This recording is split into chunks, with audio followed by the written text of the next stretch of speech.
দেয়ালের দিকে তাকানো, মেঝেতে তাকানো জিনিসগুলো ত্যাগ করুন।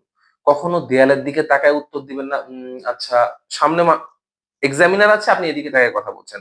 সামনে এক্সামিনার আছে আপনি নিচে তাকাচ্ছেন, উপরে তাকাচ্ছেন। ভাই এভাবে তাকাবেন না। আপনি স্ট্রেইট আই কনট্যাক্ট বজায় রেখে কথা বলবেন। সুতরাং আশেপাশে তাকিয়ে কখনো কথা বলবেন না। যদি ২-৩ জন এক্সামিনার থাকে, আপনি অ্যান্সার করার সময় একবার তার দিকে, একবার তার দিকে, একবার তার দিকে তাকাবেন। That's enough. এর চেয়ে বেশি অবশ্যই না। ঘড়ির দিকে তো অবশ্যই তাকাবেন না। হয়তো পিছনে একটা ঘড়ি আছে বা ডানে একটা ঘড়ি আছে বা হাতে আপনার ঘড়ি আছে। ভাইবা বোর্ডে কখনোই ঘড়ির দিকে তাকাবেন না। এতে কি বোঝা যায় জানেন? এতে বোঝা যায় যে আপনি অধৈর্য, আপনার ধৈর্য কম।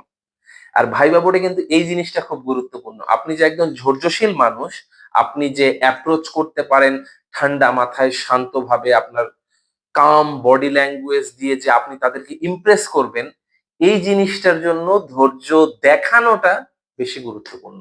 সুতরাং আপনি অবশ্যই ধৈর্য দেখাবেন।